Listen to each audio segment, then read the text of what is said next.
من جاهد فيهما أن الله الكريم يغفر لهم ويرحمهم ويؤلي درجات في الدين والدنيا والآخرة، وعلى أن الله الكريم يجعل قبورهم رياضا من رياض الجنان ولا تجعل قبورهم حفرا من حفر النيران. وعلى هذه النية ولكل نية صالحة جالبة لخيرات الدنيا والآخرة.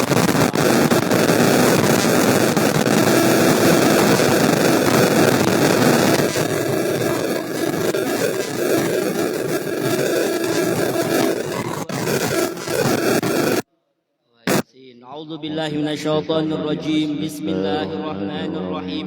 الحمد لله رب العالمين الرحمن الرحيم إياك نعبد وإياك نستعين اهدنا الصراط المستقيم صراط الذين أنعمت عليهم غير المغضوب عليهم ولا الضالين آمين. أعوذ بالله من الشيطان الرجيم. بسم الله الرحمن الرحيم. ياسين والقرآن الحكيم إنك لمن المرسلين على صراط مستقيم تنزيل العزيز الرحيم تنذر قوما ما أنذر آباؤهم فهم غافلون لقد حق القول على أكثرهم فهم لا يؤمنون إنا جعلنا في أعناقهم أغلالا فهي إلى الأذقان فهم مقمحون وجعلنا من بين أيديهم سدا ومن خلفهم سدا فأغشيناهم فهم لا يبصرون وسواء عليهم أنذرتهم أم لم تنذرهم لا يؤمنون إنما تنذر من اتبع الذكر وخشي الرحمن بالغيب فبشره بمغفرة وأجر كريم. إنا نحن نحيي الموتى ونكتب ما قدموا وآثارهم وكل شيء أحصيناه في إمام مبين. واضرب لهم مثلا أصحاب القرية إذ جاء المرسلون إذ أرسلنا إليهم اثنين فكذبوهما فعززنا بثالث فقالوا إنا إليكم مرسلون قالوا ما أنتم إلا بشر مثلنا وما أنزل الرحمن من شيء إن أنتم إلا تكذبون. قالوا ربنا يعلم إنا إليكم لمرسلون وما علينا إلا البلاغ المبين. قالوا إنا تطيرنا بكم لئن لم تنتهوا لنرجمنكم وليمسنكم منا عذاب أليم. قالوا طائركم معكم إن ذكرتم بل أنتم قوم مسرفون. وجاء من أقصى المدينة رجل يسعى قال يا قومي يعلمون بما غفر لي ربي وجعلني من المكرمين. وما أنزلنا على قومه من بعده من جند من السماء وما كنا منزلين إن كانت إلا صيحة واحدة فإذا هم خامدون. يا حسرة على العباد ما يأتيهم من رسول إلا كانوا به يستهزئون. ألم يروا كما أهلكنا قبلهم من القرون أنهم إليهم لا يرجعون.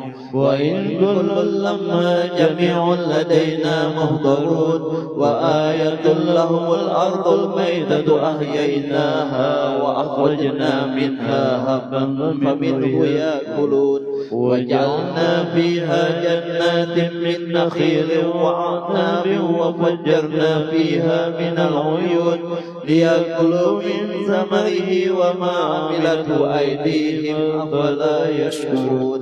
سبحان الذي خلق الأزواج كلها مما تنبت الأرض ومن أنفسهم ومما لا يعلمون. وآية لهم الليل نسلخ منه النهار فإذا هم مظلمون.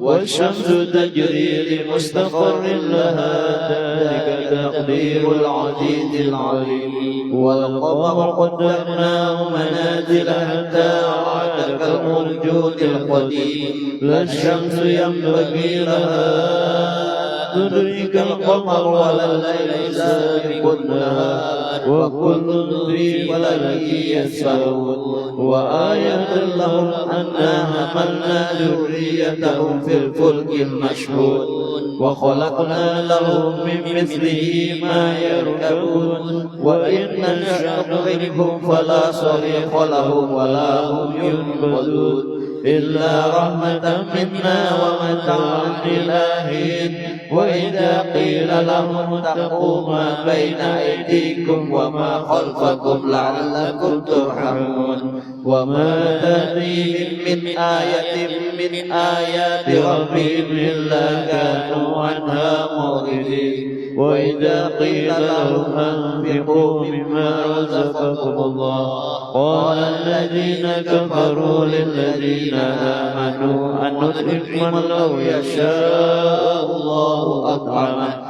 إن أنتم إلا في ضلال مبين ويقولون متى هذا الوعد إن كنتم صادقين ما ينظرون إلا صيحة واحدة تأخذهم وهم يخصمون فلا يستطيعون توصية ولا إلى أهلهم يرجعون ونفخ في الصور فإذا هم من الأجداث إلى ربهم ينسلون قالوا يا ويلنا من بعدنا من مرقدنا هذا ما وعد الرحمن وصدق المرسلون إن كانت إلا صيحة واحدة فإذا هم جميع لدينا محضرون فاليوم لا تظلم نفس شيئا ولا تجزون إلا ما كنتم تعملون إن أصحاب الجنة اليوم في شغل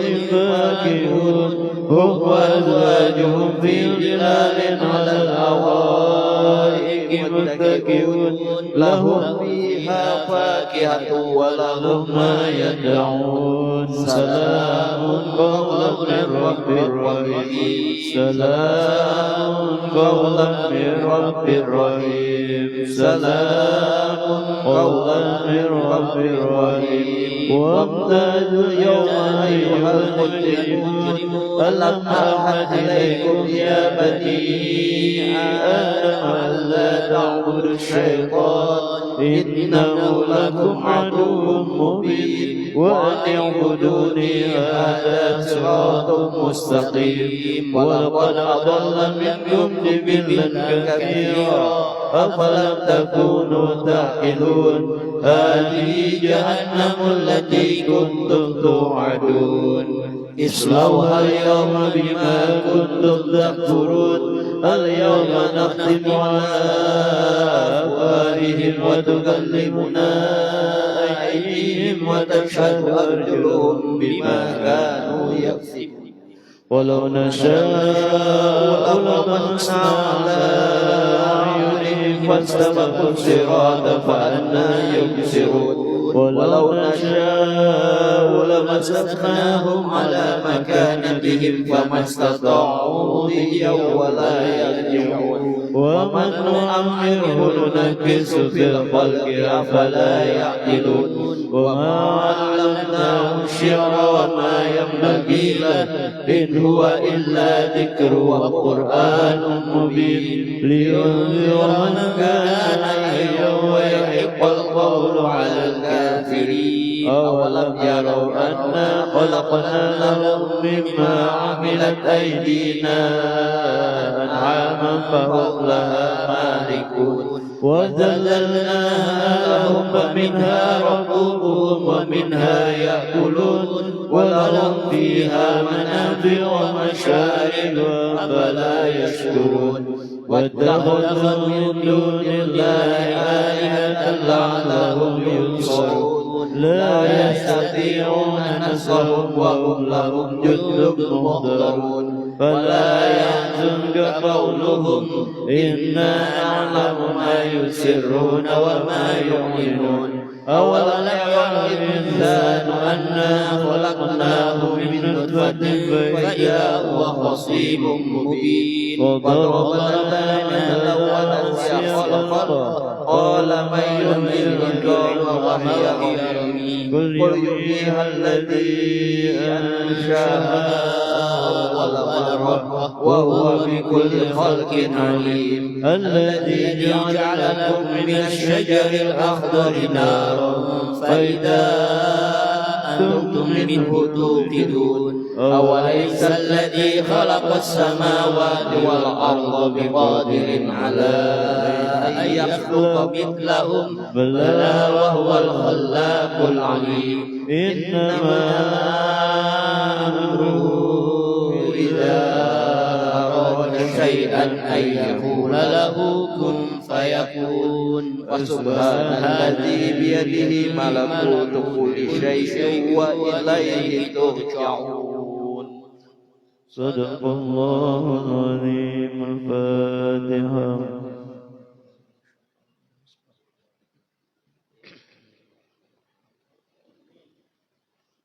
Amin amin a'udzubillahi minasyaitonir rajim. Bismillahirrahmanirrahim.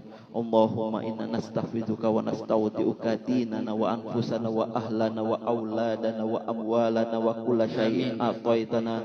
Allahumma ij'alna wa iyyahu fi kanafika wa amanika wa jiwarika wa iyadzika min kulli syaitanin marid wa jabbarin 'anid wa dhi ainin wa dhi barin wa min syarri kulli dhi syarrin innaka 'ala kulli syai'in qadir. Allahumma jammilna bil afiyah wassalamah wa haqiqna bit taqwa wal istiqamah wa itna wa iyyahum bi mujibatin nadamah yaumal qiyamah innaka sami'ud du'a. Allahumma ighfir lana wa li walidina wa li auladina wa li masyayikhina wa li ikhwanina fid din wa li ashabina wa ahbabina wa liman habbana fika wa liman ahsana ilaina wa lil mu'minina wal mu'minat wal muslimina wal muslimat ya rabbal alamin. Warzuqna kamal mutaba'ati lahu zahiran wa batinan fi afiyah wa salamah bi rahmatika ya arhamar rahimin. Wa sallallahu ala abdika wa rasulika sayyidina Muhammadin wa ala alihi wa sahbihi wa sallim. Walhamdulillahi rabbil alamin. Astaghfirullahal azim li wa liwalidayya wa li ashabil huquqil wajibati alayya wa li jami'il muslimin wal muslimat wal mu'minina wal mu'minat al ahya'i minhum wal amwat. Astaghfirullahal azim li wa liwalidayya wa li ashabil huquqil wajibati alayya wa li jami'il muslimina wal muslimat wal mu'minina wal mu'minat al ahya'i minhum wal amwat. Astaghfirullahal azim li wa liwalidayya wa li ashabil huquqil wajibati alayya wa li jami'il muslimina wal muslimat wal mu'minina wal mu'minat al ahya'i minhum wal amwat. Bismillahirrahmanirrahim. Al-Fatihah ila hadrati sayyidina wa habibina wa syafi'ina wa qurrati a'yunina wa maulana Muhammadin sallallahu alaihi wa alihi wa sallam. Thumma ila arwahi abaihi wa ikhwanihi minal anbiya'i wal mursalin wa alihi wa ashabihi wa azwajihi wa ansarihi wa dhurriyyatihi wa ahli baitihi ajma'in. Thumma arwahi saadatina Abi Bakar wa Umar wa Uthman wa Ali والحمزة والعباس وسيدنا الحسن والحسين والعشرة المبشرين بالجنة والتابعين وتابع التابعين لهم بإحسان إلى يوم الدين. ثم روح سيدتنا فاطمة الزهراء البتول بنت سيد المرسلين وسيدتنا خديجة الكبرى وسيدتنا عائشة الرضا. ثم روح سيدنا علي زين العابدين وابنه سيدنا محمد الباقر وسيدنا جعفر الصادق وسيدنا علي الأريدي وسيدنا محمد النجيب وسيدنا عيسى وسيدنا الإمام المهاجر إلى الله أحمد بن عيسى وابنه سيدنا عبيد الله وسيدنا علوي ومحمد وعلي ومحمد صاحب مربد ثم سيدنا الإمام الأستاذ الأعظم الفقيه المقدم محمد بن علي باعلوي وأمه الشريف سيدنا علوي وأصولهم وفروعهم ثم سيدنا علوي ابن الفقيه وعلوي وعلي ومحمد مولى الدويلة ثم سيدنا عبد الرحمن بن محمد السقاف وابن سيدنا عمر المهضر وسيدنا أبي بكر السكران وإخوانهم وأصولهم وفروعهم ثم قطب الملأ وإمام الأولياء وسلطان الوجود سيدنا الحبيب عبد الله بن أبي بكر العيدروس الأكبر وأولاده أبي بكر وعلوي وشيخ وحسين وجميع سلسلة العيدروسية ثم فخر الوجود سيدنا ومولانا الشيخ أبي بكر بن سالم وذريته وأخيه الحبيب عقيل بن سالم ثم سيدنا الحبيب أحمد بن محمد الحبشي مولى الشعب والحبيب عبد الرحمن بن محمد الجفري مولى العرشة ثم قطب الأنفاس سيدنا الحبيب عمر بن عبد الرحمن العطاس والشيخ علي بن عبد الله بارس وسيدنا سلطان الأولياء سيدنا الشيخ عبد القادر الجيلاني وشيخ سعيد بن عيسى العمودي وسيدنا يوسف بن عابد الحسني وابن الحبيب عمر وأصولهم وفروعهم ثم قطب الدعوة والإرشاد وغوث العباد والبلاد سيدنا الحبيب عبد الله بن علاوي بن محمد الحداد والحبيب أحمد بن زين الحبشي والحبيب محمد بن زين بن سميت والحبيب عمر بن عبد الرحمن البار ثم الحبيب حسن بن صالح البحر الجفري والحبيب أبي بكر بن عبد الله العطاس والحبيب أحمد بن حسن العطاس والحبيب علي بن محمد بن حسين الحبشي وابن الحبيب علوي ثم أرواح أهل الزنبال وأقدر وبشر والفرات والمعلى والبكي وشبيكة وأصولهم وفروعهم ثم الأرواح مشايخ هذه البلدة سيدنا ومولانا الشيخ محمد أرشد بن عبد الله البنجري والشيخ محمد زيني بن عبد الغني سكنبل والحبيب أحمد رحمة الله مولى أمبل وابن الشيخ إبراهيم صاحب توبان وإخوانه ثم الأرواح صالح صاحب تسعة قبور ومولانا مالك إبراهيم ومولانا إسحاق ومولانا محمد عين اليقين صاحب جيري ومولانا بنكل ومولانا كابسان ومولانا مغربي صاحب سسك وأصولهم وفروعهم ثم الحبيب حسين بن أبي بكر العيدروس مولى luar Batang Jakarta wal Habib Syekh bin Ahmad Bafagi wa akhi Habib Muhammad tumarul Habib Abdullah bin Muhsin al-Attas wa auladih tumarul Habib Husin bin Muhammad bin Tahir al-Haddad wa akhi Habib Alwi wa usulihim wa furuihim tumarul Habib Ahmad bin Abdullah bin Talib al-Attas wa ibn Habib Ali wa ikhwanih wal Habib Ali bin Husin al-Attas wal Habib Ali bin Abdul Rahman al-Habsyi Kuitang wa auladih Abdul Rahman wa Muhammad wal Habib Abi Bakar bin Umar bin Yahya wal Habib Umar bin Taha bin Yahya wal Habib Salim bin Jindan wal Habib Uthman bin Yahya wal Habib Ali bin Muhammad As-Safi tumarul Habib Muhammad bin Idrus al-Habsyi wa auladih wal Habib Muhammad bin Ahmad al-Muhdar wa auladih wal Habib Alwi bin Muhammad Hashim As-Segaf wal Habib Al-Qutub Abi Bakar bin Muhammad bin Umar As-Segaf wa auladih tumarul Habib Abdul Qadir bin Alwi As-Segaf sahib Tuban wal Habib Alwi bin Segaf As-Segaf wal Habib Ja'far bin Shaykhan As-Segaf wa auladih tumarul Habib Muhammad bin Husin al-Idarus wa akhil Habib Muhammad al-Mastur wa ikhwanih wal Habib Husin bin Muhammad bin Husin al-Idarus tumarul Habib Saleh bin Muhsin al-Hamid wal Habib Husin bin Hadi al-Hamid wal Habib Ahmad bin Ali Balfaqih wal Habib Muhammad bin Husin Ba'bud wal Habib Salim bin Agil wal Habib Muhammad bin Abi Bakar As-Segaf wal Habib Ahmad bin Hasan bin Smith wal Habib Ahmad bin Ghalib al-Hamid wal Habib Abdul Qadir bin Hadi As-Segaf wa ikhwani al-Habib Ahmad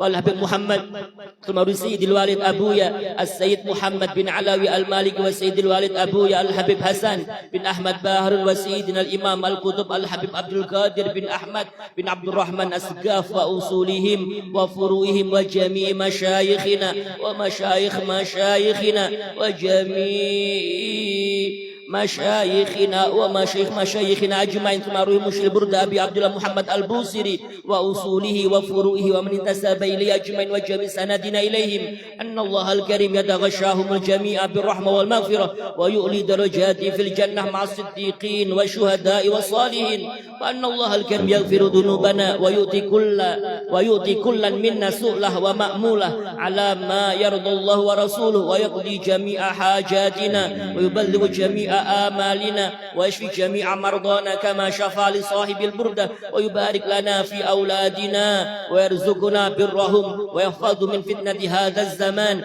يا حافظ احفظنا وجميع الأهل والعيال من جميع الآفات والعاهات والأذيات والبليات. اللهم اجعل جمعنا هذا جمعا مرحوما وتفرقنا من بعد تفرقا معصوما واختم بالصالحات أعمالنا وطول أعمارنا في خير ولطف وعافية وعلى هذه النية ولكل نية صالحة جالبة لخيرات الدنيا والآخرة وعلى ما نوى به سلفنا الصالحون وجميع مشايخنا وإلى حضرة النبي سيدنا ومولانا محمد صلى الله عليه وعلى آله وصحبه وسلم بسر النبي وآل النبي وبسر سورة Fatihah. Bismillahirrahmanirrahim. Alhamdulillahirrahmanirrahim. Maliki yaumiddin. Iyyaka na'budu wa iyyaka nasta'in. Ihdinas siratal mustaqim. Siratal ladzina an'amta 'alaihim. إن الله وملائكته يصلون على النبي يا أيها الذين آمنوا صلوا عليه وسلموا تسليما اللهم صل وسلم وبارك عليه وعلى آله. الحمد لله منشئ الخلق من عدم ثم الصلاة على المغترب قدم مولاي صل وسلم دائما أبدا على حبيبك خير الخلق كلهم يا ربي صل على من حل في الحرم محمد المصطفى خص بالكرم آمين تذكر جيران بذي سلام مزد دم عن جرم مقلتهم بدم أمهب ريح من تلقاء كاظمة وأومض البدو في الظلم من عظام فقل عينك إن كنت مباهمة ومل قلبك إن كنت تستفيق يا إيمي مولاي صل وسلم دائما أبدا على حبيبك خير الخلق كلهم أيسب أن الحب منكتم ما بين منسجم منه ومضطرم لولا الهوى لم ترك دمعا على طلال ولا أرق لذكر البنوى والعالم فكيف تنكر حبا بعدما شهد به عليك عدول الدمع والسقم وأثبت وتخطي عبرة وظن مثل البار على خديك والعنب نعم سرى طيب من هو فرقني والحب يعترض اللذة بالعالم مولاي صل وسلم دائما أبدا على حبيبك خير الخلق كلهم يا لئيمي في الهوى العظيم عذرة مني إليك ولو أصبت لم تلومي عندك عاليا لسم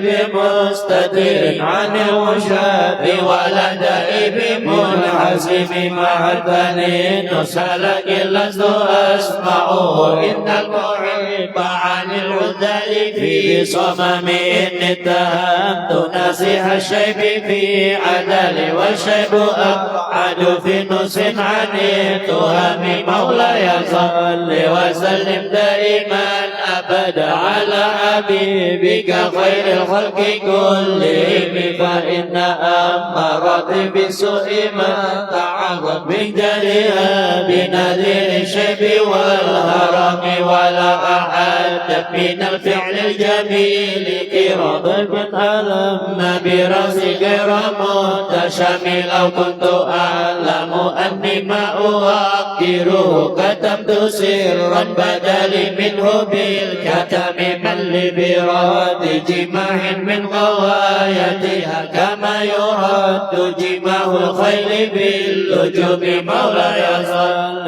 وسلم دائما أبدا على حبيبك خير الخلق كلهم فلا تروم بالمعاصي كسر شهوتها إن الطعام يقوي شهوة النهيم ونفسك تبلئ بالغشام فعلى حب الرضاع وإن تفتمه يا فاتم فاصف هواها وعدل أن توليه إن الهوى ما تولى يسمي أو يسمي ورعيها وهي في العمل سائمة وإن هي استهلت المرعى فلا تسمي كم حسنا لذة للمرء قاتلة من حيث لم يدري أن السم في التسامي مولاي صل وسلم دائما أبدا على حبيبك خير الخلق كلهم وشد سائس من جوع ومن جبع فربما مصاد شر من التهم واستفرغ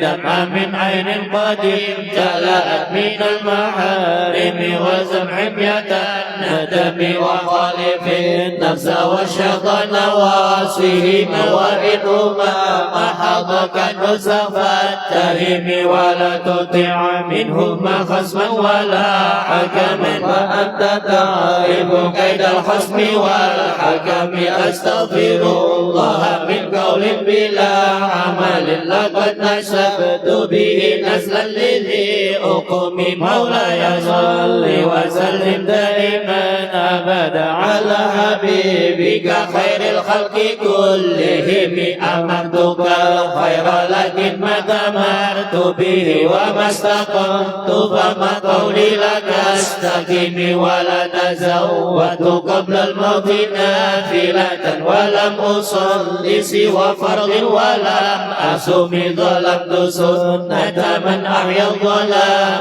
إلى أن اشتكى قدمه الضر من ورم وشد من شغب أشاءه وطوى تحت الحجارة كشف مطرف الأدم مولاي صل وسلم دائما أبدا على حبيبك خير الخلق كلهم وراودته جبال شم من ذهب عن نفسه وأراها أيما شمم وأكدت تده فيها ضرورته إن الضرورة لا تعدو على العصم وكيف تدعو إلى الدنيا ضرورة من لوله لا تخرج الدنيا من العدم محمد سيد الكونين والثقلين والفريقين من عرب ومن عجم نبينا الأمير النهي فلا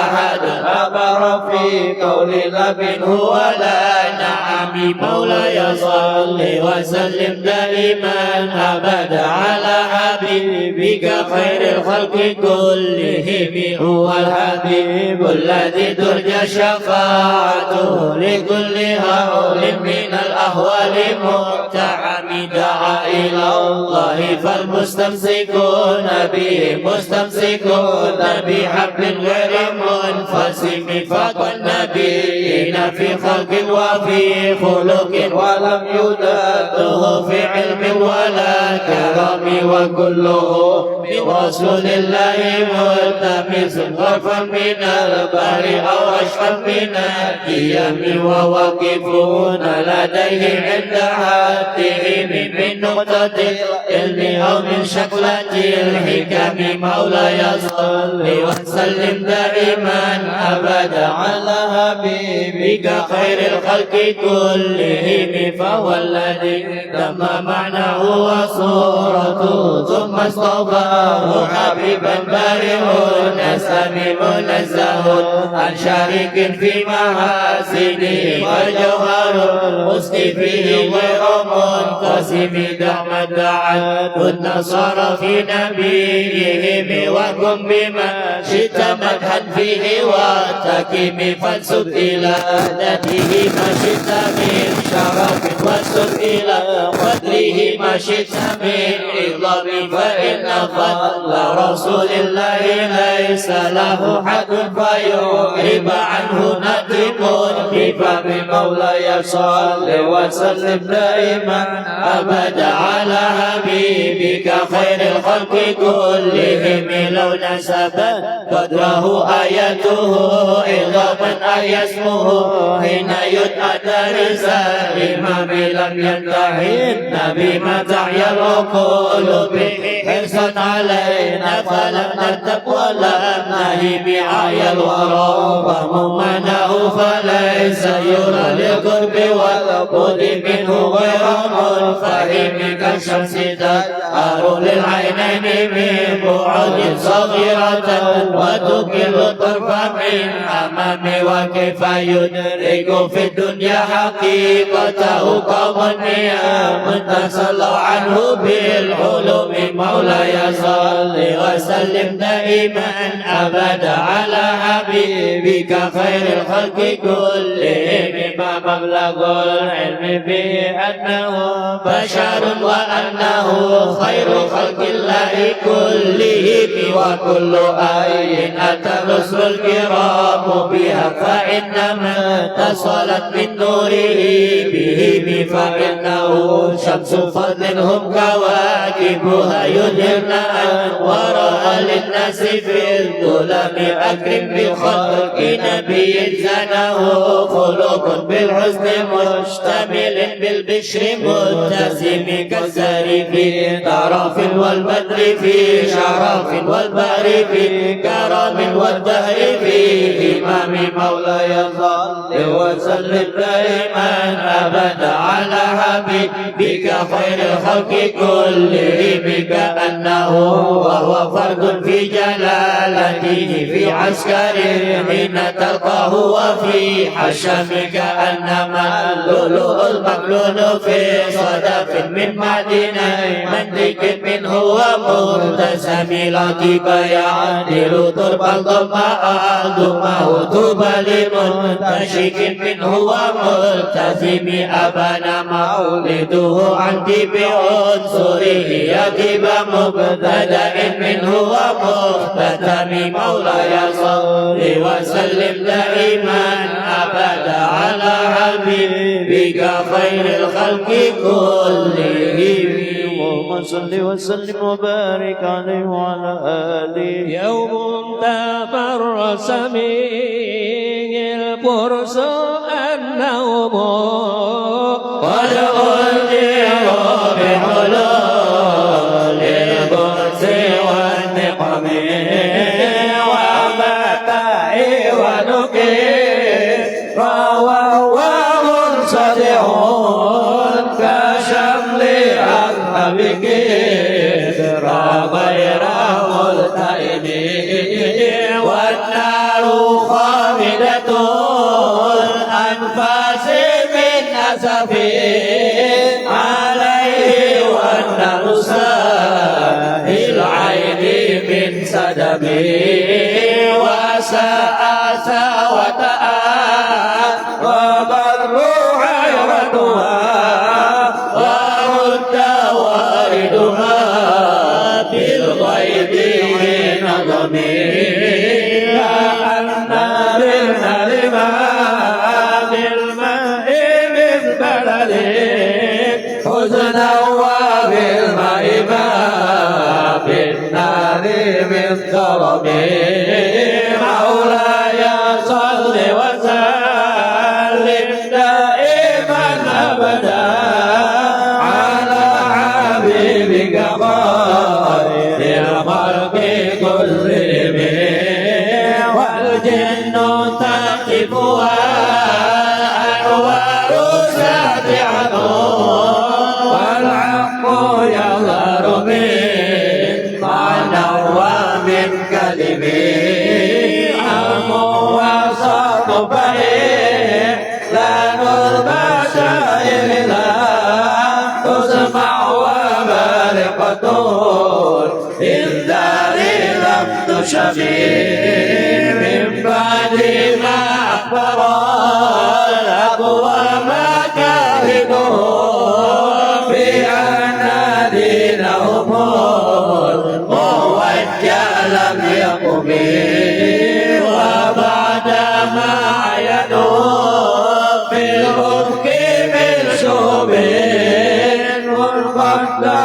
وقما في الأرض من صنمه حتى غدا عن طريق الوحي منهزم من الشياطين يأخذ إكرام منهزمين مولاي صل وسلم دائما أبدا على حبيبك خير الخلق كلهم. اللهم صل وسلم وبارك عليه وعلى آله. كأنهم غربت أبطال أبرهة أو عسكر بالعصا من راحتيه الرمي أبدأ به بعد تسبيح ببطنهما نبذ مسبح من أشياء ملتقمين جاءت بدعوته الأشجار ساجدة تمشي إليه على ساق بلا قدم كأنما سترت سترا لما كتبت فروعا من بديع الخد باللقم مولاي صل وسلم دائما أبدا على حبيبك خير الخلق كلهم مثل الغمامة أن سار سائرة تقي حروة سن الهجير حميد أقصدت بالقمر المشق إن له من قلبه نسبة مغرورة القسم وما حوى الغار من خير ومن كرم وكل ضرب من الكفار عنه عمي الصدق في الغار والصديق لم يرما وهم يقولون ما بالغار من ألمي جن الحمام وجن العنكبوت على خير البرية لم تنسج ولم تحمي مولاي صل وسلم دائما أبدا على حبيبك خير الخلق كلهم وقاية الله أغنت عن مضاعفة من الدروع والأنعال من الهطم ما شامني الدار دائما واستجرت به إلا ونلت جوار منه لم يضم ولا تمست غنى الدارين بيده إلا استلمت الندى بخير مستلم لا تنكر الوعي من رؤياه إن له قلبا إذا نامت العينان لم ينم وذاك عن بلوغ من نبوته فليس ينكر به حال مهتدم مولاي صل وسلم دائما أبدا على حبيبك خير الخلق كلهم تبارك الله ما وحي بمكتسب ولا نبي على غيب بمتهم لم أبرأت وصبا باللمس راحته وأطلق نائبا برفقة الأمم وأحيت السنة شباء دعوته حتى حكت قرة في العصر الدهم بعارض الجد أو خلت البطاعة سيلا من اليم أو سيلا من العرم مولاي صل وسلم دائما أبدا على حبيبك خير الخلق كلهم اللهم صل وسلم وبارك عليه وعلى آله. دعني ووافي آيات الله ظهرت زورنا الكرام ليلا على حالتي بدر يتدعو وهو منتظم وليس ينقص قدرا غير منتظم فما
لذي شقاق ولا تبغينا من حكم ما أريد قط إلا عدم حرم على الأعالي إليها ملقي السلام وتنبل غدوها دعوى معارضها رد الغيور يدا جاني عن الحرم مولاي صل وسلم دائما أبدا على حبيبك خير الخلق كلهم وأما عامل كموت الغيب بدني وفوق جوهري بالحسن والقيم فما تعد ولا تحصى عجائبها ولا تسام على الإكثار بالسام فرت بها عين قائها فقلت له لقد ظفرت بحبل الله فاعتصمي تبلغها خيفة من حر نار لظى أضمى تحرى لظى من وردها الشابب كأنها العود باب يكتر الوجوه به من الأوساط وقد جاءوه كالأمم مولاي صل وسلم دائما أبدا على حبيبك خير الخلق كلهم وكالصراط وكالميزان معدلة والقسط من غيرها للناس لن يقوم لا تعجبا لحسود الله ينكرها تجاهلا وهو عين العادق الواهب فلتنكر عين ضوء الشمس من رحمته وينكر الضغط الماء من سقمه يا خير من يمم أبونا ساحته سعيا وفوق مطر للعينك الرسم مولاي صل وسلم دائما أبدا على حبيبك خير الخلق كلهم وما هو الآية الحضر لمعتبر وما هو نعمة العظمى لمغتنم شريت من حرم ليلا إلى حرم كما شربت في داج من الظلم وفي تترقى إلى أن منزلة من قاب قوسين لا تدرى ولا ترمي وقدمتك جميع الأنبياء بها والرسل تقدم ما دمي على قدمي وأنت تخترق سبعة بباق به في موكب كنت فيه صاحب العالمين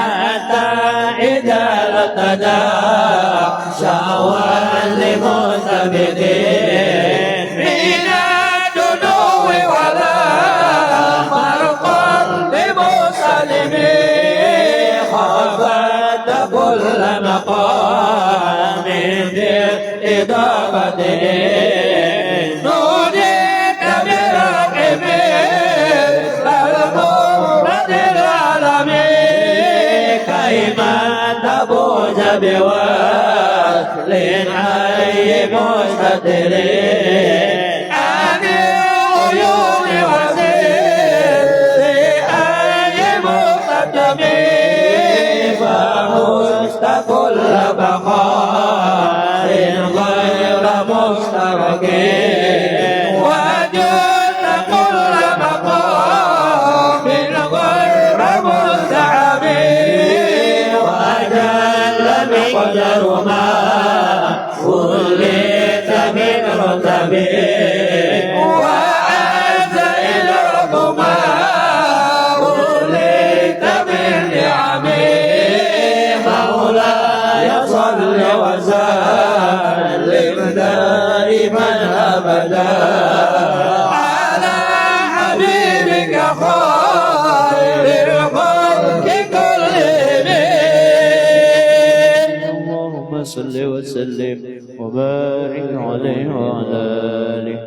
بشرى لنا معشر الإسلام إن لنا من عنايتكم غير منهدم لما دعا الله داعنا لطاعته بأكرم رسلكن أكرم الأمم رعت قلوب العدا أنباه بعثته كان باغتا فلا غبرا من الظلم أزل يلقاهم في كل معترك حتى قبقنا لعبا على وضمي اللهم صل وسلم دائما أبدا على حبيبك خير الخلق كلهم والدثر فكادوا يهبطون به أزاجلا مع الإقبال والرخم قد الليالي ولا يدرون عدتها ما لم تكن من ليالي الأشهر الحرم كأنما الدين ضيق حل ساحتهم في كل قوم إلا لم عند قريب يجر غير خميس فوق سبيحته يرمي بموج من الأبطال ملتقم من كل منتدب لله متسب يسلو بمستسل للكفر مصطلب مولاي صل وسلم دائما أبدا على حبيبك خير الخلق كلهم حتى غدت ملة الإسلام وهي بهم من بعد غربتها موصولة الرحيم مقبولة أبدا منه بخير أب وخير بال فلم تكن ولم تهب هم الجبال فسال عنهم صدمهم ماذا رأى منهم في كل مصطدم وسل حنينا وسل بدرا وسل أحدا وصل عد لهم أدهى من الوخم المشتر البيض حمرا بعدما وردت من إذا كل مسود من اللمم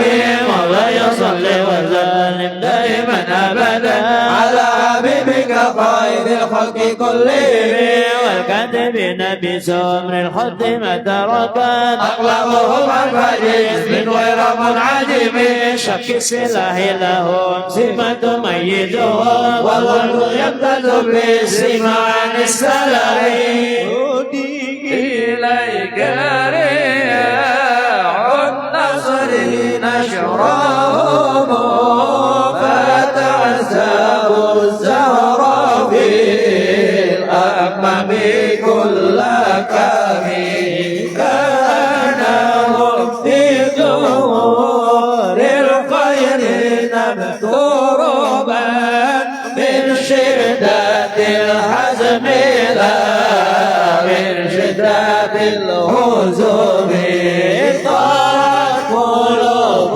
العدا من باسهم فرقا فما تفرق بين البهم والبهم مولاي صل وسلم دائما أبدا على حبيبك خير الخلق كلهم ومن تكن برسول الله نصرته إن القول الأسد في أعجبها تأتي ولن ترى من ولي غير منتصر به ولا من عدو غير منقسم أعل أمته بعز ملته كالليل علمها أجمل في عجمه كم جدلت كلمات الله من جدل فيه وكم خصم البرهان من خصم كفاك بالعلم بأمني معجزة الجاهلية ونادبي في اليوتيوب مولاي صل وسلم دائما أبدا على حبيبك خير الخلق كلهم خدمته بمدح أستقيل به ذنوب عمر مضى في الشعر والخدم إذ خلدني يا ما تشاع وكبه كأنني بهما هدي من النعم بعد كي الصبا في الحالتين وما حصلت إلا على الآثام والندم فيا حسرة نفس في تجارتها لم تشتري الدين بالدنيا ولم تزكي مولاي صل وسلم دائما أبدا على حبيبك خير الخلق كلهم ومن يبل عاجلا منه بعاجله يبل له الغبن بكيل وبسلام إن عاد ذنبا فما أهدي بمنتقد من النبي ولا حولي بمنصرم فإن لي ذمة منه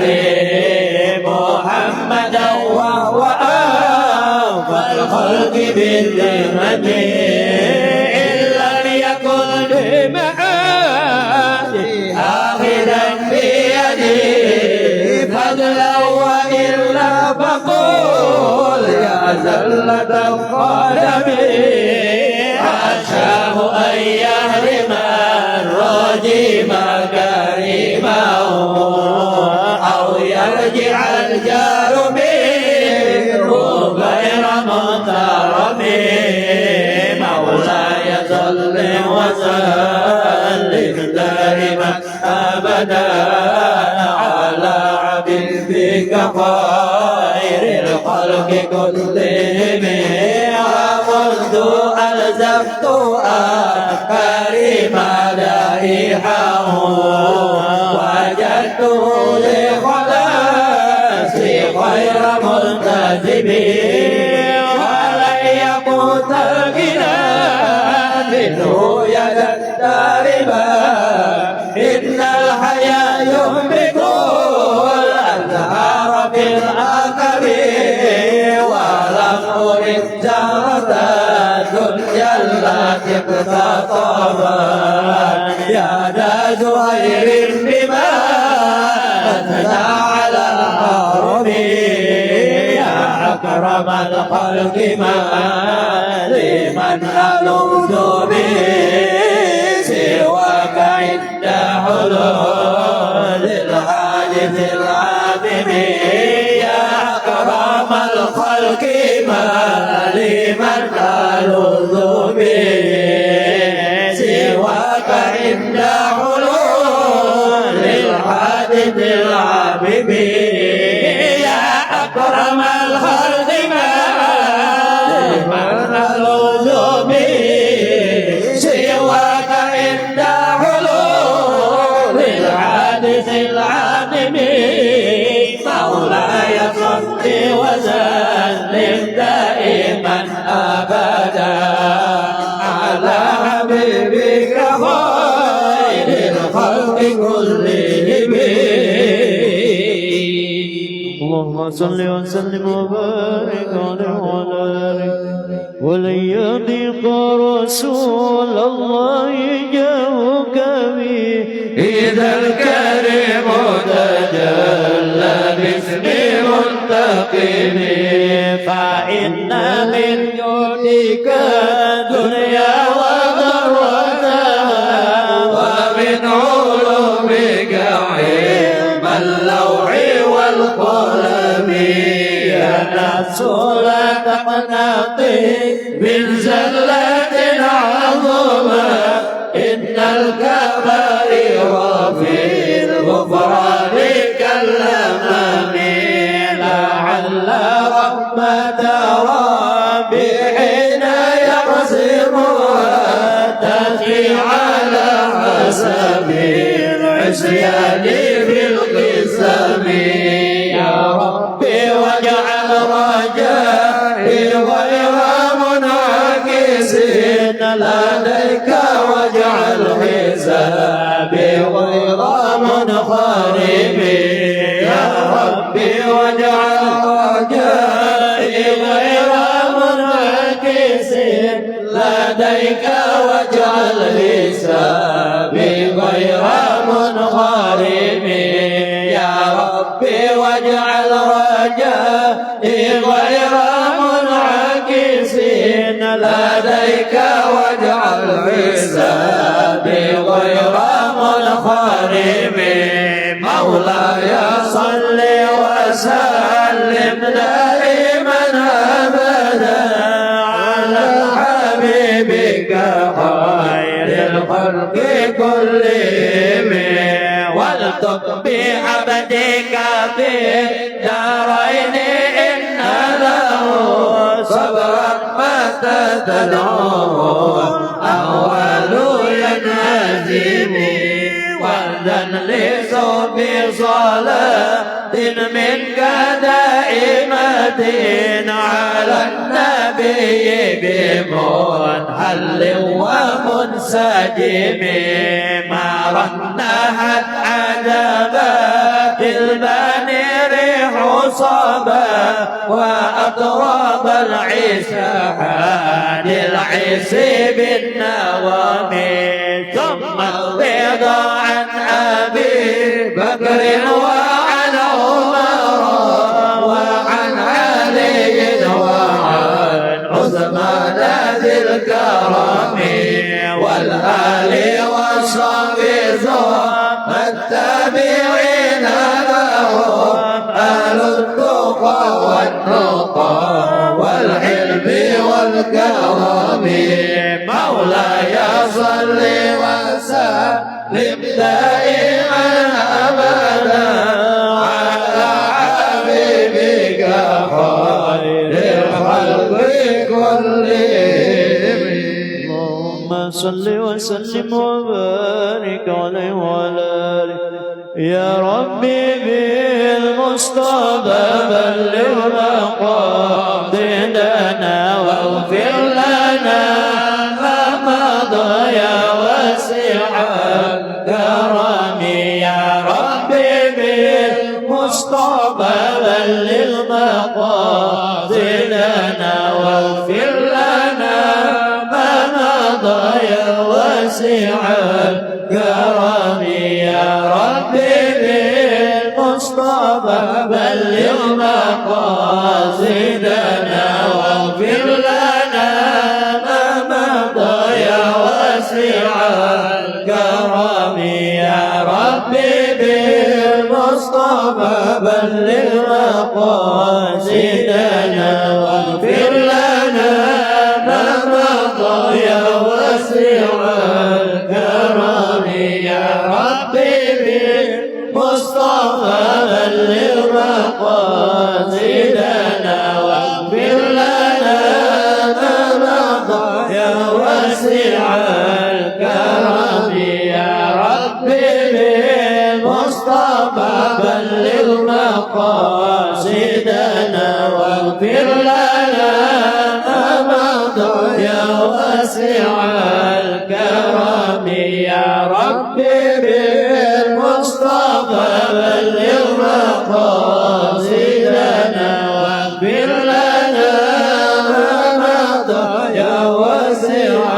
الكرم يا ربي بالمصطفى بلغ مقاصدنا واغفر لنا ما مضى يا واسع الكرم يا ربي بالمصطفى بلغ مقاصدنا واغفر لنا ما مضى يا واسع الكرم واغفر إلهي لكل المسلمين بما يحضر في المسجد الأقصى وفي الحرم بجاه من بيته بطيبة حرام واسمه قاسم من أعظم القسم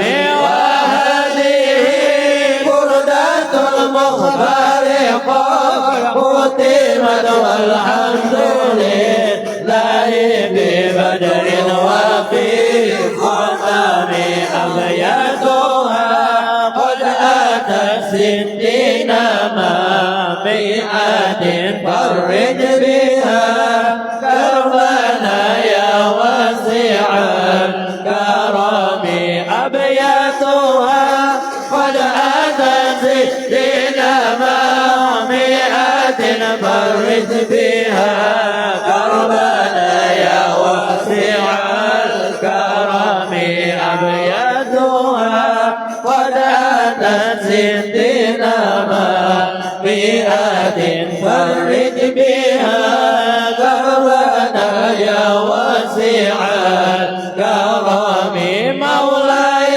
صل وسلم دائما أبدا على حبيبك خير الخلق كلهم يا ربي واختم لقارئها وسابعها بحسن خاتمة يا منجي الأمم والمسلمين جميعا كلما توليت من تذكر جيران في دين سلام اللهم صل وسلم وبارك عليه وعلى آله إلهنا نسألك بالاسم الأعلى وجاه المصطفى فرج علينا ببسم الله مولانا تدينا ونحمده على نعمه فينا توسلنا به في كل أمر قياس الخلق رب العالمين وبالأسماء ما ورد في ناس وما في الغيب مخزونا مسونا بكل كتاب أنزله تعالى وقرآن شفاء للمؤمنين بكل طوائف الأملاك ندعو بمهدي وبربي أجمعين وبالهادي توسلنا ولودنا وكل الأنبياء والمرسلين وآلهم مع الأصحاب جمعا توسلنا وكل التابعين وبالعلماء بأمر الله ضرا وكل الأولياء والصالحين أخص به الإمام الخلف حقا وجهة لتاج العارفين وقافئ التمكين مرقا وقد جمع الشريعة واليقين وذكر الأيدرس القلب أجلا عن القلب صدى للصادقين حبيب الدين محيي الدين حقا له تحكيمنا وبه اقتدينا ولا ننسى كمال الدين سادا عظيم الحال تاج العابدين ندعو إلى المولى تعالى بغفران يعم الحابين ولطف شامل ودوام ستر وغفران لكل المذنبين ونختمها بتحصيل عظيم بحول الله لا يقدر علينا وستر الله مسؤول علينا وعيد الله نادرة إلينا بالصلاة على محمد إمام الكل خير الشافعين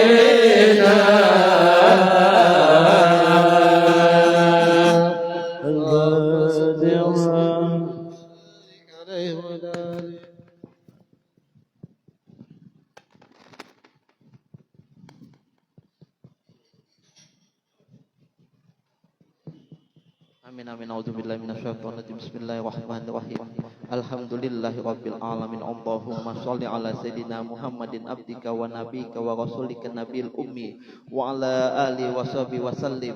Assalatu wassalamu alayka ya Rasulullah. Assalatu wassalamu alayka ya Nabiyullah. Assalatu wassalamu alayka ya Habiballah.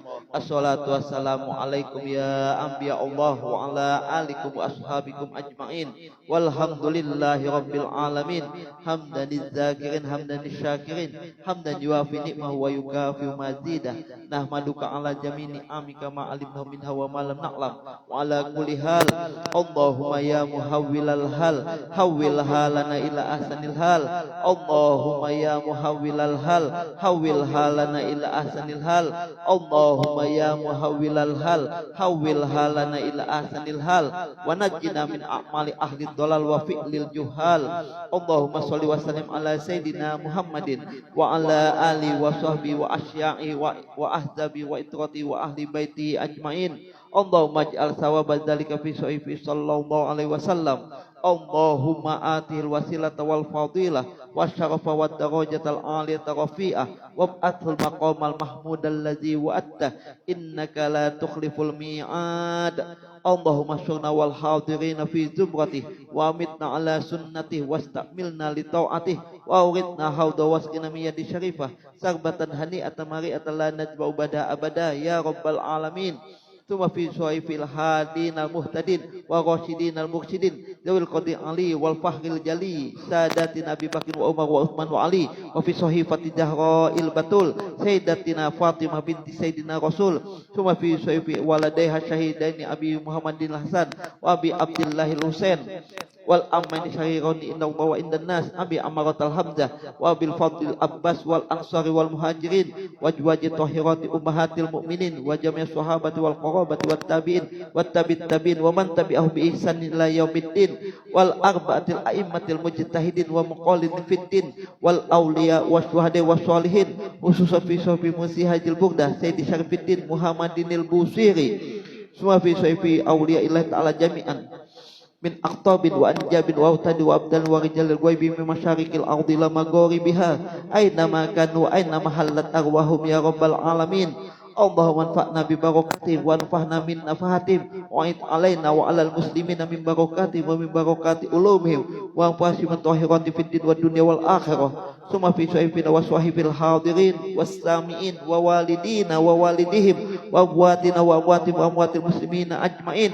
Allahumma ij'al jam'ana hadza jam'an maghfura wa tafarruqana min ba'di hadza tafarruqan masuma. Allahumma ij'al jam'ana hadza jam'an marhuma wa tafarruqana min ba'di hadza tafarruqan masuma. Allahumma ij'al jam'ana hadza jam'an marhuma wa tafarruqana min ba'di hadza tafarruqan masuma. Wa la taj'alillahu ma fina wa la ma'ana wal hawalaina mahruman wa la ma'suman wa ambabika matruda wa habillahu wa fadlika ihsanan li musli'ina wa muhsinina li alimina wa amilina wa muqdimina wa hablana jami'an bimanika wa karamika bi rahmatika ya arhamar rahimin. Allahumma ij'al akhir kalamina minad dunya inda tihai ajalina syahadata alla ilaha illallah wa anna sayyidina Muhammadun Rasulullah wa mitna 'alaiha ghairu maftunin wala fatinin wala qanitin wala mughayyirin ya rabbal alamin. Allahumma inna nas'aluka min khairi ma sa'alaka minhu abduka wa nabiyyuka sayyidina Muhammadun sallallahu alaihi wa alihi wasallam wa nasta'izuka min syarri ma sta'adzaka minhu abduka wa nabiyyuka sayyidina Muhammadun sallallahu alaihi wa alihi wasallam. Innallaha wa malaikatahu yusholluna 'alan nabi ya ayyuhalladzina amanu shallu 'alaihi wa sallimu taslima. Allahumma shalli wa sallim ala sayyidina Muhammadin wa ala alihi wa sahbihi ajmain. Walhamdulillahi rabbil alamin. Al-Fatihah.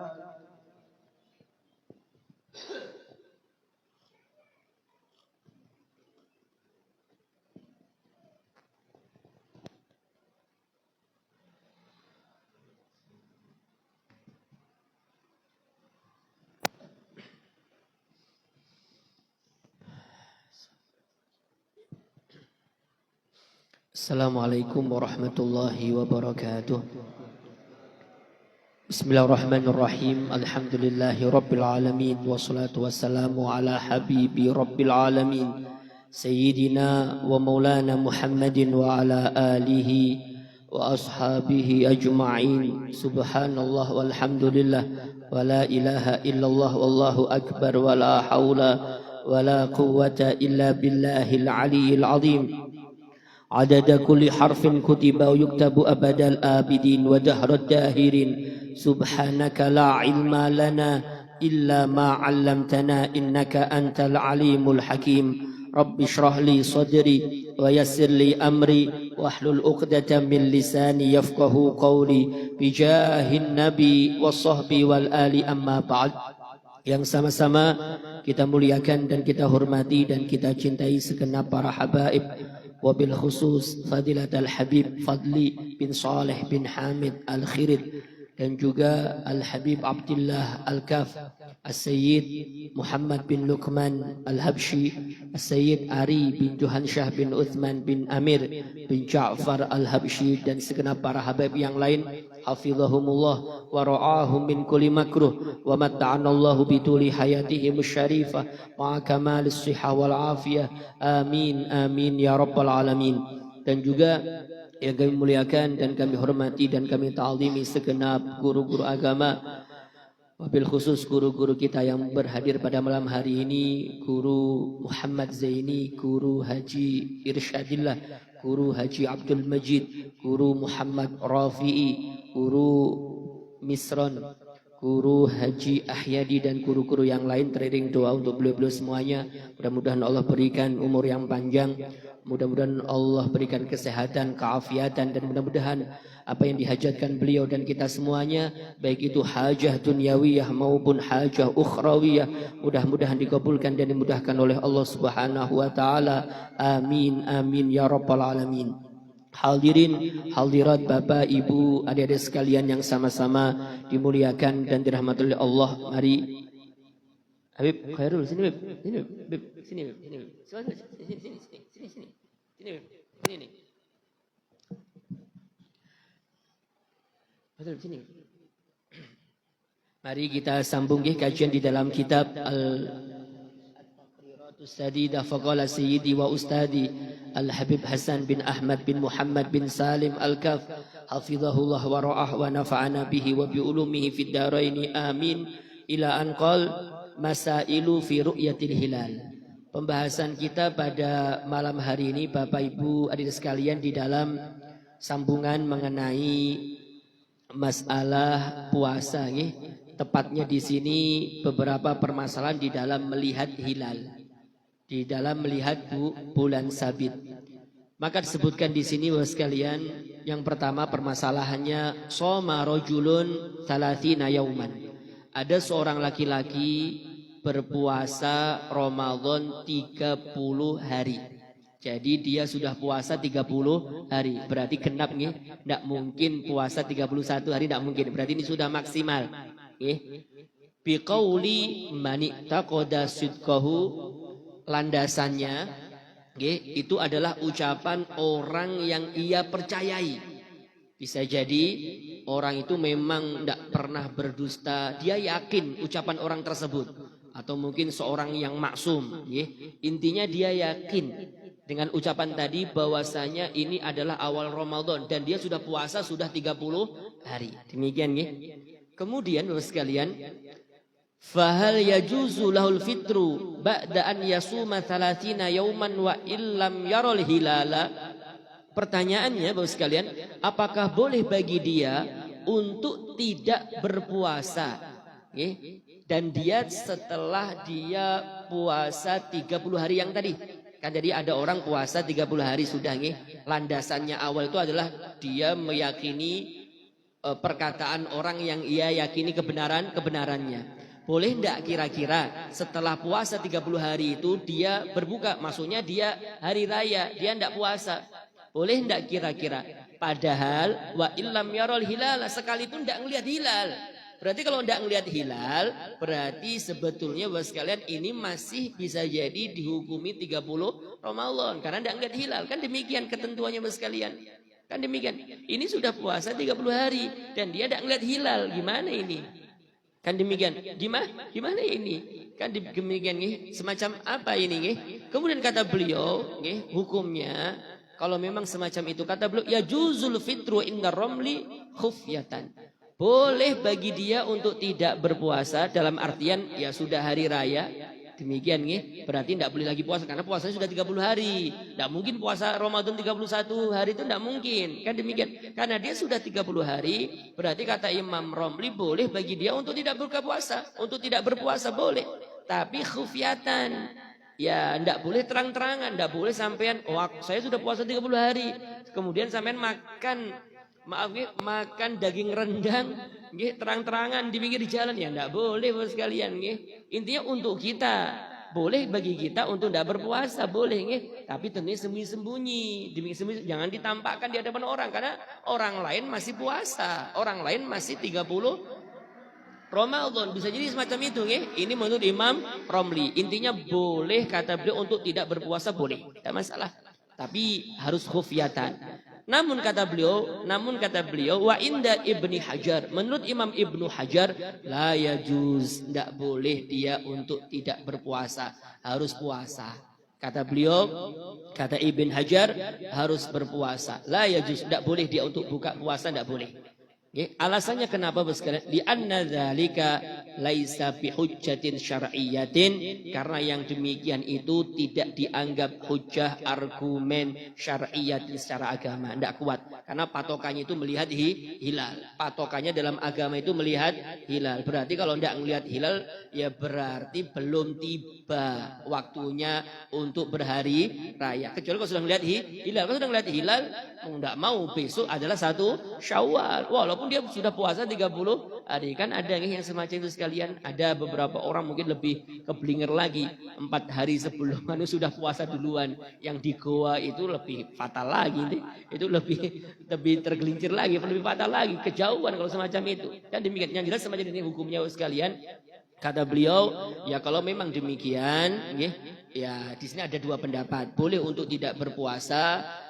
Pendapat Imam Romli, menurut Imam Ibnu Hajar tidak boleh, dia harus puasa. Karena memang hujahnya, argumennya tidaklah kuat. Demikian ya, karena landasannya ucapan orang yang ia yakini kebenarannya, bukan melihat hilal. Kalau memang betul-betul melihat hilal ya beda lagi, karena landasannya harus melihat hilal. Kan demikian. Sumu li ru'yatihi wa aftiru li ru'yatihi. Puasa itu dengan landasan melihat hilal, tidak puasa juga landasannya melihat hilal. Kan demikian ya. Ini patokannya di dalam agama. Kemudian saya lanjut sekalian, kata beliau, bi khilafi ikhbaril adli wa qad shama ihtiyaton fa wajaba alaihi al-imsaku ihtiyaton. Kata beliau, beda halnya kalau pemberitahuan dari seorang yang adil. Kalau seorang yang adil ini di bawah daripada standar tadi. Kalau standar tadi kan ia meyakini kebenarannya. Kalau khabar, ikhbar, pemberitahuan daripada orang yang adil, ya ini di bawah daripada yang tadi. Berarti ketentuannya kata beliau, waqad shoma ihtiyaton, dan dia harus puasa. Kehati-hatian, dia harus puasa, tidak boleh enggak. Tidak boleh enggak. Kalau yang tadi kan dia awalnya itu yakin kebenaran ucapan orang ini. Berarti kalau yang ini di bawah standarnya tadi. Berarti bagaimana kalau ada orang, ada orang adil mengatakan ini awal Ramadan, saya melihat hilal gini-gini ini. Kemudian kita ngikut sama dia, ngikut ucapannya. Ya boleh, tidak mengapa. Kan puasa itu jaga aja. Sekalinya kok 30 hari sudah belum kelihatan hilal. Maka bagaimana? Wajib alaihil imsaku ihtiyatan. Maka wajib bagi dia untuk imsak, untuk tidak mau berbuka puasa. Pokoknya wajib imsak, menahan. Maksudnya wajib puasa. Ihtiyatan, jaga wajib dia. Tidak boleh dia untuk berbuka puasa atau untuk lebaran, tidak boleh. Kenapa? Karena yang memberitahukan beda statusnya. Kalau yang awal tadi itu adalah orang yang ia yakini kebenarannya. Kalau yang nomor 2 ini adalah orang yang adil. Boleh kita ngikut dia, boleh. Kan demikian kemarin ada orang adil nih. Dia ngelihat hilal, dia meyakini dia ngelihat hilal. Saya lihati kayaknya orang ini adil, tidak pernah botek orangnya. Sholatnya luar biasa, rajin, lebih-lebih berjamaah, dan orangnya ngerti ilmu agama lebih-lebih. Dia yakini, kemudian dia ngikuti. Ya boleh, cuma nanti resikonya atau konsekuensinya sebagaimana sudah dijabarkan tadi, Yang semacam sekalian. Kemudian saya lanjut yang kedua. Permasalahan yang diuraikan oleh beliau. Kata beliau, Bapak sekalian, lau safara rajulun min baladihi akhira yaumin min Sya'ban muftiron. Kata beliau, kalau ada seorang laki-laki, Bapak sekalian, dia ini bepergian. Ada orang bepergian dari kotanya, dia bepergiannya itu akhira yaumin, di hari terakhir min Sya'ban, daripada bulan Sya'ban, hari terakhir. Berarti tanggal 30, karena anggap terakhir kan berarti 30 kan, kalau enggak 29 berarti 30, berarti anggap tanggal 30. Ada orang tanggal 30 Sya'ban, dia itu bepergian. Bepergiannya itu muftiron, keadaannya dia itu enggak puasa, karena memang dia beranggapan belum lihat hilal, ini belum 1 Ramadan ini. Kan demikian, berarti dia tidak puasa ini. Bepergianlah dia ke suatu tempat, ke suatu daerah. 30 Sya'ban, dia tidak puasa, dia bepergian. Statusnya dia muftiron, tidak puasa. Karena memang li'adami ru'yatil hilal. Karena dia tidak melihat hilal. Mau tidak mau dia dia tidak puasa. Karena belum tiba waktu 1 Ramadan. Dia bepergiannya kemana? Ila baladin akhor, ke tempat yang lain, ke daerah yang lain. Ke suatu daerah yang lain. Kemudian sesampainya dia di tempat itu, sesampainya dia ke tujuannya, wa wajada ahlaha shaimin. Permasalahannya tatkala dia datang ke tempat tujuannya, tidak taunya orang-orang yang ada di penduduk tempat tersebut shaimin, mereka puasa. Demikian berarti mereka anggap melihat hilal, berarti mereka kan demikian, berarti mereka 1 Ramadan, sedangkan kita tadi tatkala bepergian belum 1 Ramadan. Wa huwa muftirun, dan dia tidak dalam keadaan puasa, kan tadi demikian.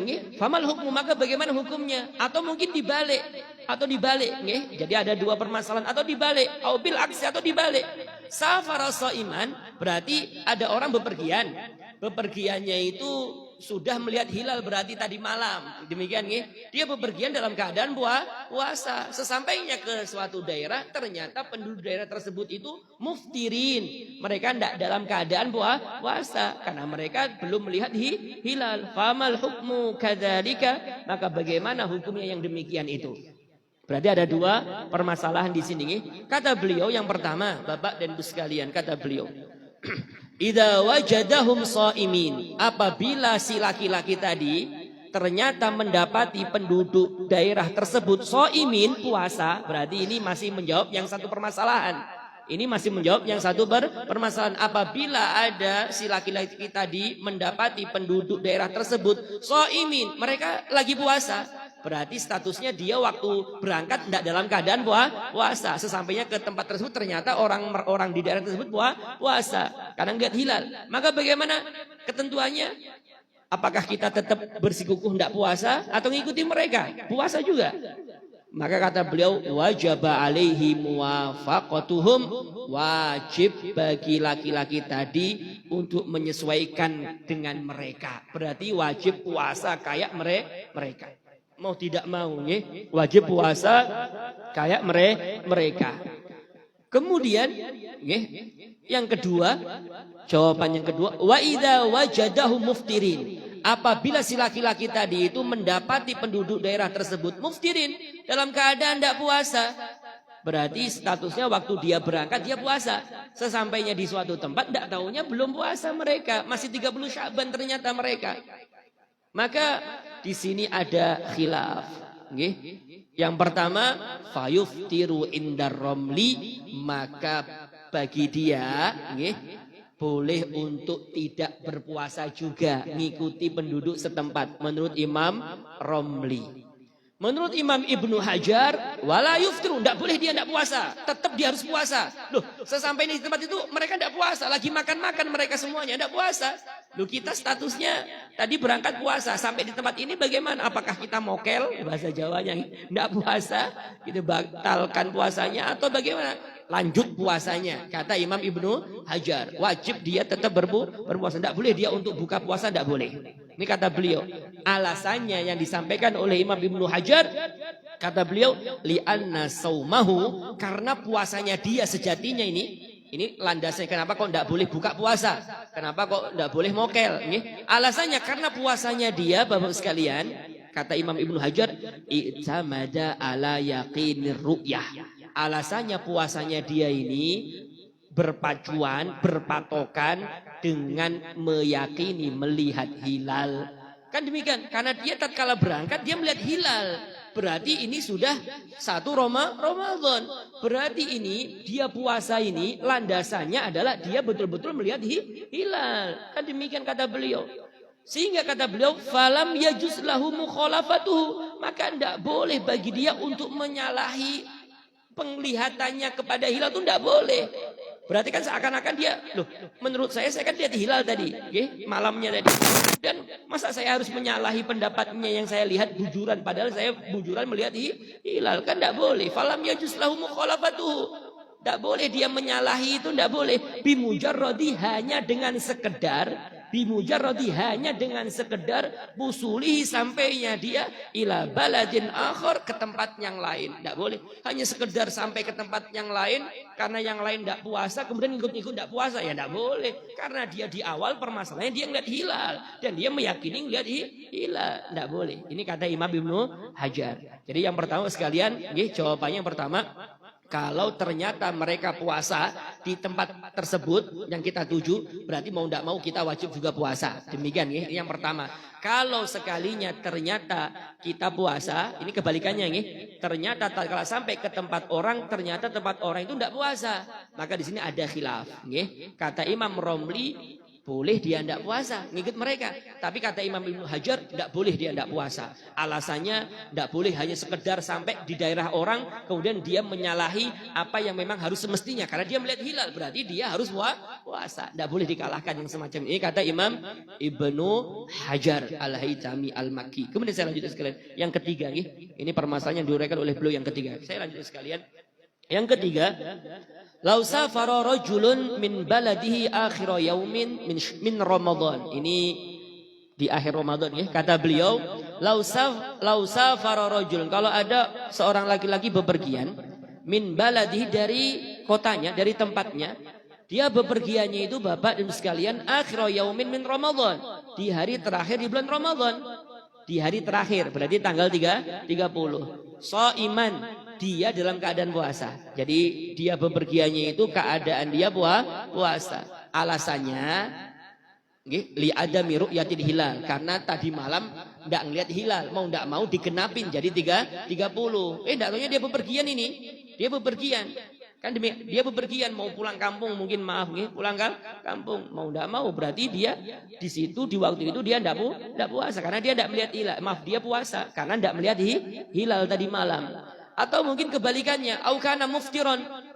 Li ru'yatil hilal ila baladin akhar, atau mungkin di penghujung Ramadan tanggal 30 itu dia tidak puasa karena bisa jadi dia sudah melihat hilal, berarti dia sudah 1 Syawal. Demikian dia sudah 1 Syawal. Dia muftiron, dia tidak puasa. Dia sudah berhari raya malamnya.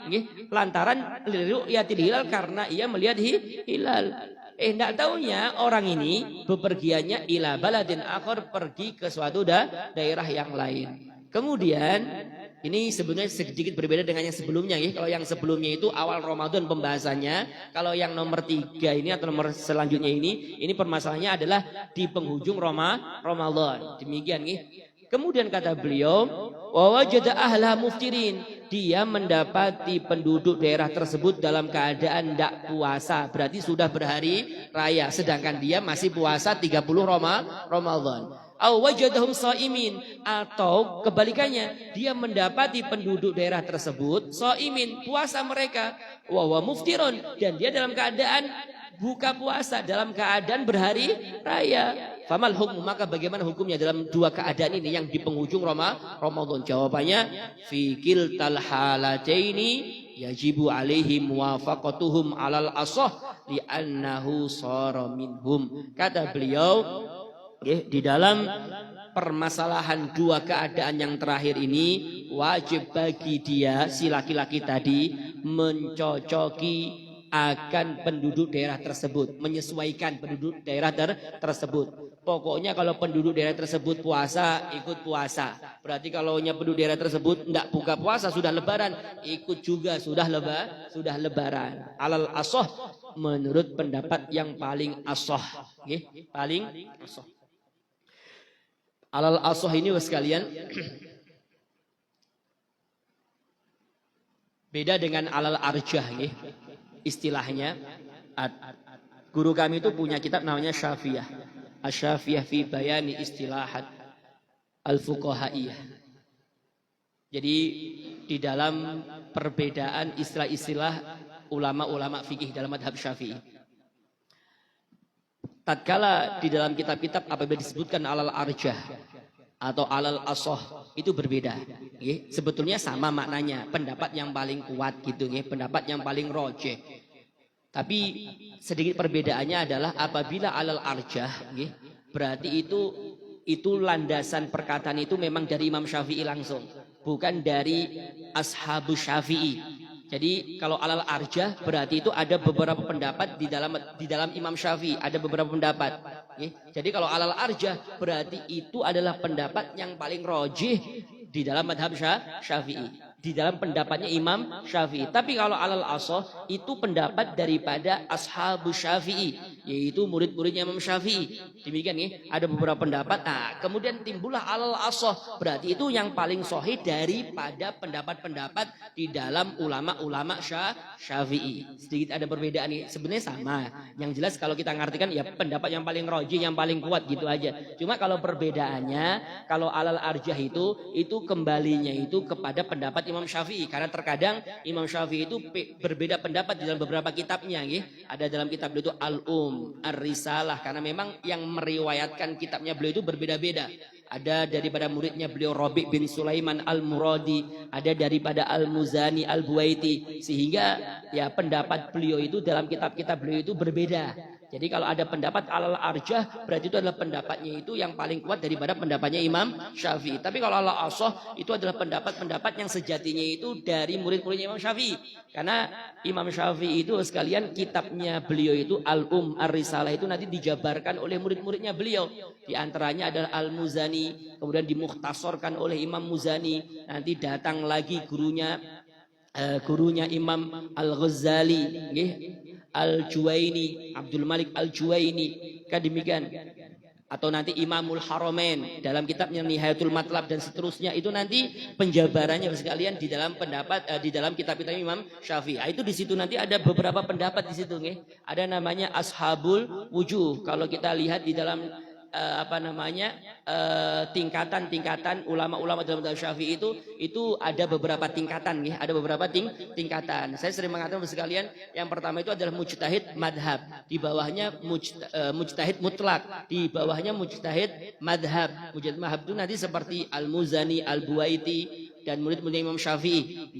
Kemudian di bawahnya lagi itu nanti namanya ada Ashabul Wujuh. Ashabul Wujuh itu nanti banyak seperti Ar-Ruyani, seperti Al-Mawardi dan seterusnya yang hidup pada tahun 300 Hijriyahan, 300 sampai 400 Hijriyah. Nah, di sini sekalian terkadang beberapa pendapat mereka itu berbeda. Makanya ada istilah alal asoh. Demikian Nah, setelah mereka baru nanti ada datang Ar-Rafi'i sama An-Nawawi. Jadi apa yang ditashih, apa yang dikuatkan oleh Ar-Rafi'i sama An-Nawawi, itulah pendapat dalam madhab Syafi'i yang paling kuat. Itu pendapat Imam Syafi'i yang paling kuat. Makanya mereka itu adalah Syekhul Madhab. Karena memang mereka yang yang merumuskan dan yang menentukan mana yang paling unggul pendapat daripada pendapat-pendapat yang di atas beliau tadi. Karena memang berbeda. Kalau Imam An-Nawawi sama Ar-Rafi'i itu mereka hidupnya pada tahun 600 Hijriyahan. 600 sampai 700 Hijriah. Baru kalau tidak dibahas sama mereka, maka nanti dibahas di tahun 900 Hijriahan. Nanti di tangan Ibnu Hajar sama di tangan Imam Romli. Itu Imam Ibn Hajar sama Imam Romli itu adalah di pembahasannya itu yang luput, yang tidak dibahas oleh Imam An-Nawawi sama Ar-Rafi'i sebelumnya. Demikian makanya apa-apa yang disepakati oleh mereka itu adalah pendapat yang paling muktamad atau yang paling kuat di dalam madhab Syafi'i. Demikian yang jelas kata beliau di sini, pendapat yang paling sahih yaitu mengikuti akan kondisi orang yang ada di negeri tujuan kita. Kalau mereka puasa, ikut puasa. Kalau mereka sudah berlebaran, ikut juga berlebaran. Alasannya li'annahu shara minhum, karena di waktu itu dia sudah menjadi bagian daripada mereka. Dia sudah jadi bagian daripada mereka. Mau tidak mau berarti ngikut mereka. Ikut mereka. Demikian dan ini tentunya berbeda dengan permasalahan yang di awal Ramadan. Demikian bahasa ini. Kemudian Bapak dan Ibu sekalian, saya lanjut sebentar disebutkan di sini perihal sunanus saumi wa Ramadan. Disebutkan di sini kelanjutannya perihal sunnah-sunnah puasa dan Ramadan. Yang pertama Bapak sekalian, kesunahannya di dalam puasa adalah ta'jilul fitri. Mensegerakan berbuka puasa, cepat-cepat buka puasa. Tapi dengan catatan, idza tayaqqanal ghuruba, apabila dia meyakini sudah tenggelam matahari. Jangan jangan diambil pengertian kan tadi sunahnya cepat-cepat puasa.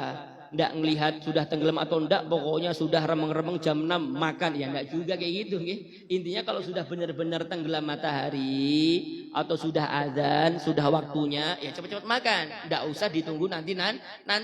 Kan demikian nih. Bukan berarti cepat-cepat itu jam 5 sudah mokel makan duluan, bukan itu enggak kayak gitu.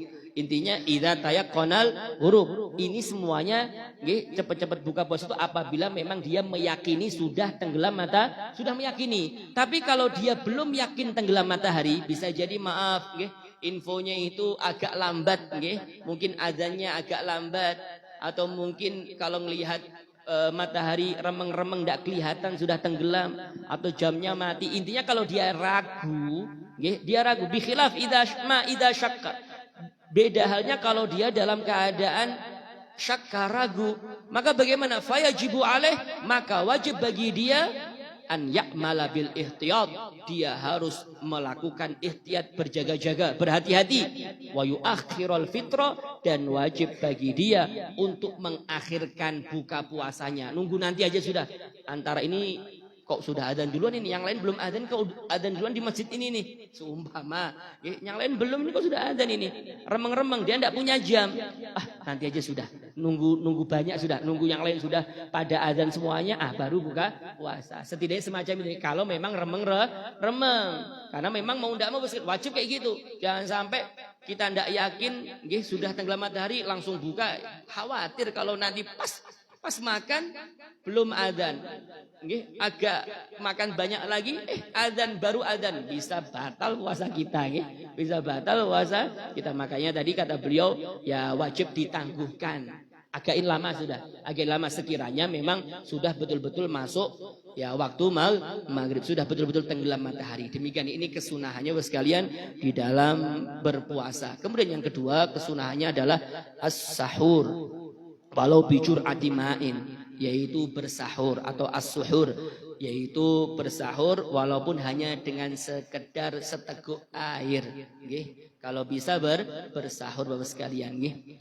Ya, kenapa kok dituntut untuk bersahur? Di antaranya hikmahnya at-taqwi 'ala shaum, agar ya berselera, agar kuat untuk menjalani puasa. Terkadang kalau enggak sahur kadang juga malas-malasan karena perutnya keroncongan juga. Intinya setidaknya kalau dia bersahur, rasanya yang pertama biar semangat dia puasanya, biar ya bergairah puasanya. Wa mukhalafatu ahli kitab, dan alasannya lagi hikmahnya menyalahi ahlul kitab, karena ahlul kitab itu dahulu sekalian kalau puasa mereka tidak ada sahur-sahuran. Jadi dalam agama hebat agama kita disuruh sahur.